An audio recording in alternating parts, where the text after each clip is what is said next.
This takes 5.7K 60p or 4K 120p low crop with internal ProRes RAW, open gate filming, and it got internally RV log as well. And it's not just good for video as well, for photo, it has up to continuous burst 75 FPS, just like the G9 Mark II.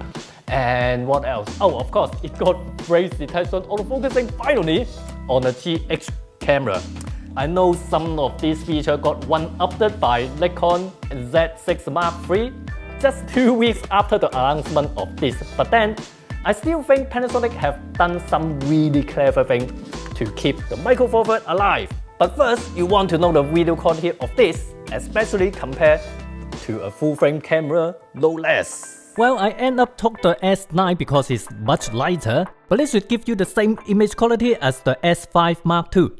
First, let's look back at 2 years ago, the GH6. It's so close compared to the full-frame S5, just with a slightly more overblown highlights. This time the GH7 claimed 13 plus stop dynamic range, one more than GH6.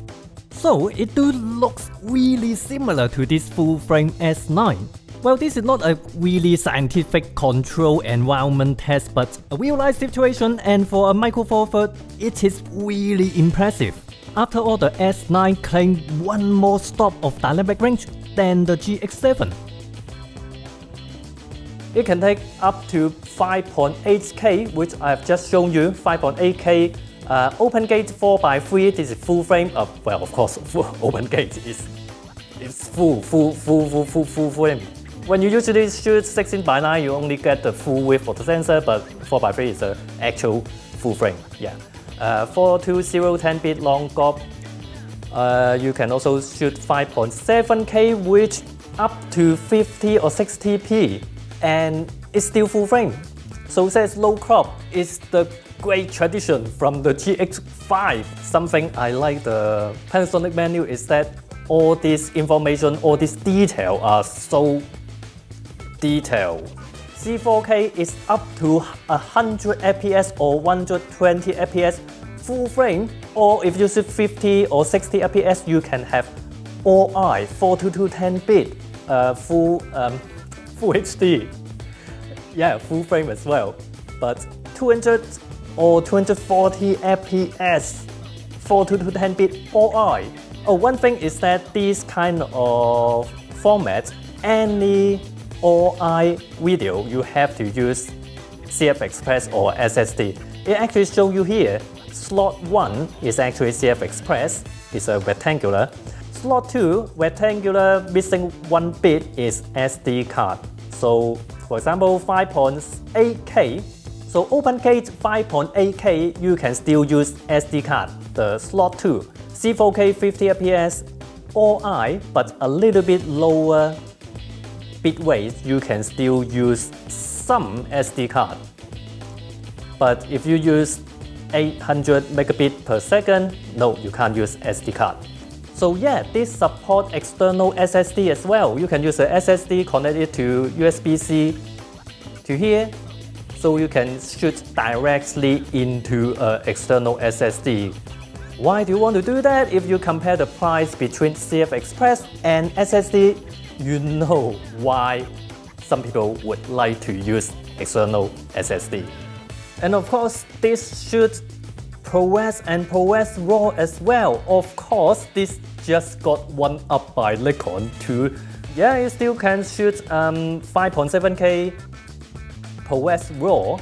Actually, a little bit funny that's why I can't shoot ProRes RAW open gate. 4K and C4K, you can shoot 50 or 60 FPS. Maybe because it still has a beta firmware, I can't set the ISO and white balance on the ProRes RAW file I got out of it. Which is weird because other Panasonic camera, if you record ProRes RAW with external Atomos, you can set white balance and ISO during editing. Again, ProRes RAW really isn't for everyone. You don't have any lens compensation, noise reduction, etc. So you will get lens distortion, color fringing, more noise, and softer image. You have to correct them all by yourself. As mentioned earlier, I don't really expect much photography features. I thought G9 is supposed to be the flagship still Micro Four Thirds. Now it's the same with G9 Mark II. Electronic shutter bursts up to 75 frames per second, or AFC still has 60 frames per second, RAW plus JPEG. Also carry from S5 Mark II, S5 Mark II X and G9 Mark II is proxy recording, which is here. That means that when you shoot video, it will save a high quality and then a low quality file. High quality for video editing, and low quality you can send it online or send to your client. Also, it supports this frame.io. But other things, you will expect that this camera has it because the other Panasonic camera already have it. For example, face detection, autofocusing. Of course, finally the GH, this is the first GH camera that have face detection, autofocusing. The first time appear on Panasonic is the S5 Mark II, which is my main and only camera. So I'm really confident that it actually works really well now.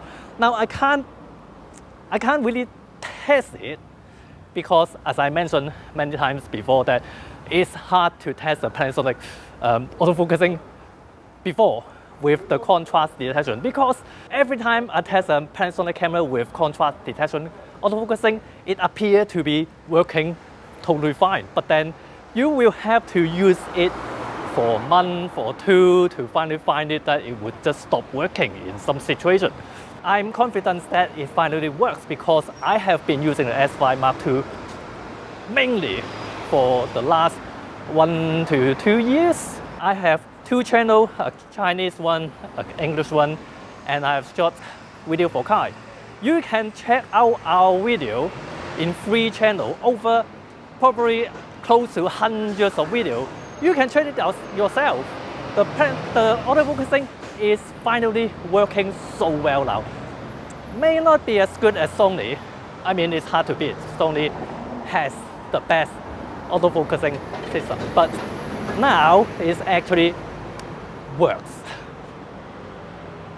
Another thing, image stabilization. Of course, it has the best image stabilization across the industry. Panasonic always have the best image stabilization ever since the GH5, and of course now GH7 have even better image stabilization. But another thing is that the electronic stabilization. Now it has electronic stabilization standard and high. This is new on the G9 Mark II. Later they added back into the S5 Mark II, S5 Mark II X, and of course this has it as well. Especially the electronic stabilization. And also the electronic stabilization now has perspective correction. This is the first time appear in G9 Mark II. The thing is, it corrects this kind of edge wobbling. But there are way more powerful features that Panasonic add to this to keep this alive. But first, I want to share a message from my sponsor, NordVPN, which I have been using myself for years. NordVPN prevents your ISP from locking your browsing history, and also they can mask your IP address from the website you are visiting, so nobody can match your online identity to the real you. Myself, I'm from Hong Kong and I know the risk way too well. Also, when you're using public Wi-Fi or in a cafe or a hotel, you never know how secure or insecure those Wi-Fi are. But NordVPN can basically create a secret channel between you and your website. And then now, they also have Threat Protection Pro. Just turn it on, it can block dangerous websites, it can stop tracker and block ads. It also scans files as you download them and detect risky applications on your devices. If you want to try out, use the link in the description down below. If you join for 2 years plan, you can get 4 months of service extra for free. And if you don't like it, within 30 days, you can just cancel it and take all your money back. Basically, a free trial. Now the camera itself, you may know that from GH5 actually, it was already a pretty big camera for microphone or for anything because for example, GH6 last time I compared to my full frame S5, it was actually bigger and heavier than my S5. This time the GH7, the camera body basically the same, but if you compare to a current model of their own full frame camera, S5 Mark II. Now it's actually kind of similar because S5 Mark II is a bit bigger than before. The width, GH7, is still wider than the S5 Mark II a little bit, but the height, they have a similar height. It used to bigger.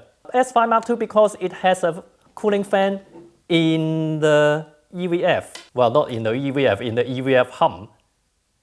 So it is taller, it's quite a bit taller. So thickness is actually similar if you don't look at this hum that stick out because the back is cooling fan, just like the GH6. You got the cooling fan intake here, and then the outlet here. So the back is stick out quite a bit. It feels a little bit like the S1H that the back stick out, or the R5C actually. Similar button layout. Every time I want to mention again, these three buttons are really convenient and it's exactly the same layout between a lot of different Panasonic cameras, so it's really familiar. This is new on the GH6 last time, which is really convenient for videographer because just one press, it goes straight into setting up everything about audio, like the level, like the format, limits, sound limits, gain. The screen, just like last time, the GH6 is one that flip out screen. And also, if you want to tilt it up, you don't have to flip out and turn. You can simply tilt up directly. This is great. Another great thing about Panasonic camera is that you can shoot open gate. The GH7 can shoot 5.8K open gate. It means that it uses the whole sensor, because usually other camera you have the 3:2 sensor, and then the camera actually crop into 16:9, giving you a 16:9 video. But on Panasonic camera, you can get it the actual full frame. So the S9 get 3:2, and the GH7 got 4:3 because it's micro four third. One thing is that you can crop into different aspect ratio, like vertical for Instagram or YouTube shots. So more square 4:3 micro four third sensor, actually the open gate is more suitable to crop into vertical because it's more square. Especially compared to if you shoot 16:9, if you want to crop it into vertical, you will find it is quite tight because it's already cropped. It's cropped 2 times. The open gate, you just crop 1 time. Something new last time on the GH6 was the dynamic range boost. You can turn it on or off in the menu. Basically, it gives you a little bit more dynamic range, especially the shadow bit. It might have slightly, in some situations, have slightly less noise. But last time I said that it wasn't really worth it because when you turn it on, the base ISO jumped to ISO 2000. On this camera though, the dynamic range boost is constantly on, it's always on. But then the base ISO is 500, not 2000. This is a big difference. But one thing interesting is that the dynamic range boost only works under 60 FPS. So if I switch to 100 FPS, now the dynamic range boost is off, and you might get a little bit less dynamic range. In turn, you can have base ISO 250 when the dynamic range boost is off. So yeah, actually with dynamic range boost, your ISO becomes 500 instead of 250. But 500 is still pretty useful. I mean, compared to the S5 Mark II I've been using, the base ISO is 640 when you're shooting log. This doesn't have any dynamic range boost at all. I used to using 640, which 500 is already a little bit better. Now this is something Nikon didn't think of. Internal 32-bit float audio recording. You never have to set the audio level before shooting again. You set it after the fact during editing. You do need to buy this XLR adapter, which included a 3.5mm mic jack. But still, you don't need another recorder anymore. You can see that the normal 24-bit recording, you can still see it clipping with yellow and red zone. But once you set it to 32-bit float, the recording level is just all green all the time. You can also buy an activation of RV-Lock C3. Just like the S5 Mark II X, the GH7 can live stream directly with Wi-Fi or USB Ethernet adapter or even tethered from a phone without using any phone app or computer. So why Micro Four Thirds in 2024 when a lot of full-frame camera have comparable video capability, especially the GH7 is bigger than some full-frame camera, bigger than their own S5 Mark II. Why is that? Well, a lot of people will tell you that the lenses, because for example, this is quite an old lens, but this is 12 to 35, equivalent to full frame 24 to 70. 24 to 70 in this size. And also, yeah, Micro Four Thirds, you don't really get shallow depth of field, but not everyone needs shallow depth of field. For example, if you do landscape, if you do wildlife, you don't really need shallow depth of field. But when you're hiking to get your shots, that is a big difference. Some people still question that, oh, why is this Micro Four Thirds camera so big? But Micro Four Thirds camera in a full frame body is exactly how GH7 or all the ever since GH5 achieve their amazing performance. But when people nowadays start to get tired of those smartphone photos, those oversaturated, over-sharpened, over-processed fake photos from smartphone, and a lot of people going back to want a premium compact camera. Panasonic seems to understand that and they released the S line. Maybe it's time for them to bring back some tiny Micro Four Thirds camera as well. Besides this,